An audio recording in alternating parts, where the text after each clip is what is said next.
บายดีพี่น้องผมไปเนาะมาเด้อข้าวกันเด้อกินกับผักแว่นป่นป่าได้นี่ใส่หน่อไม้ส้มผักแว่นแซ่บข้าวเหนียว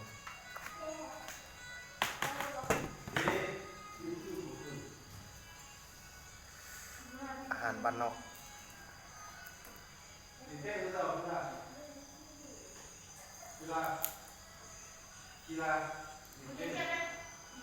ยอดงามๆ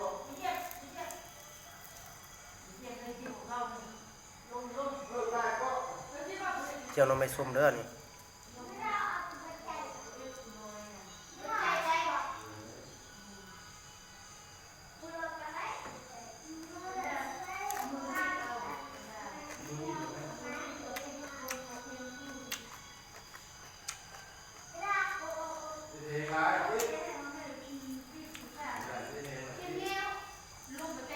ยอดงาม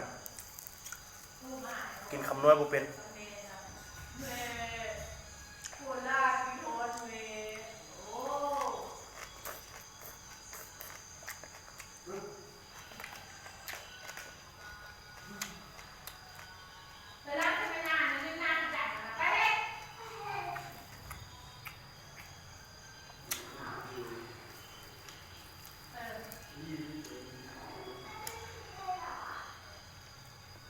แซ่บๆหน่อไม้ส้มเผ็ดๆนิดนึง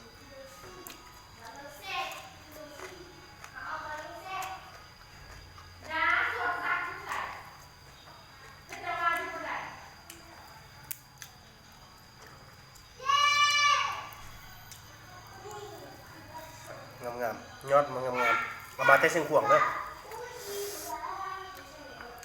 เอาแว่นมาแต่เชียงขวาง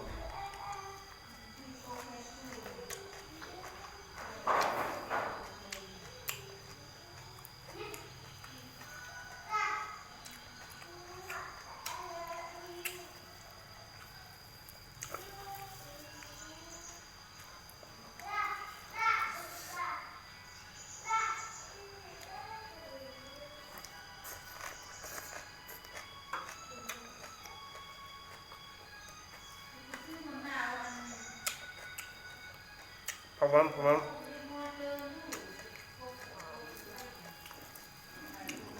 พอมาแต่เชียงขวาง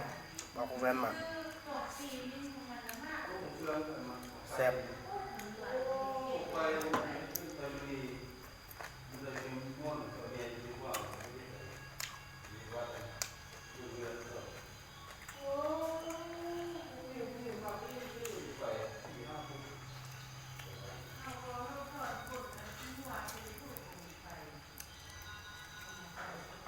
คำยังไง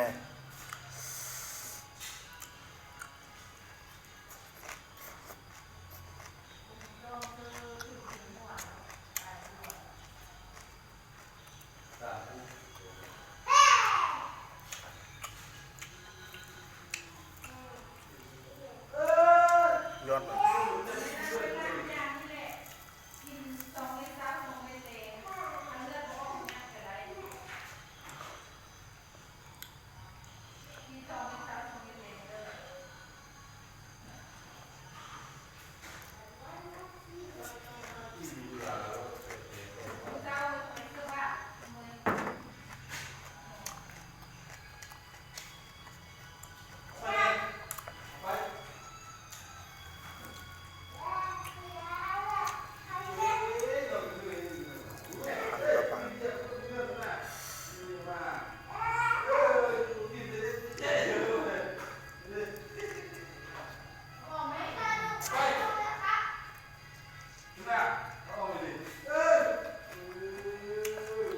อันนู้นต้มหน่อไม้ส้มแล้วก็เอาปลาใส่ต้มมะเขือใส่แล้วต้มให้มันเปื่อย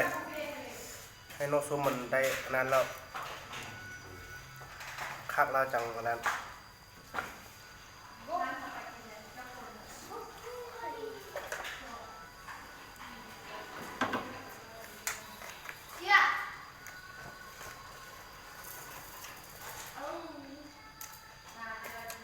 อย่าลืมกดไลค์กดแชร์นะให้ลุงน้องผาแดกก็กดเด้อ บาย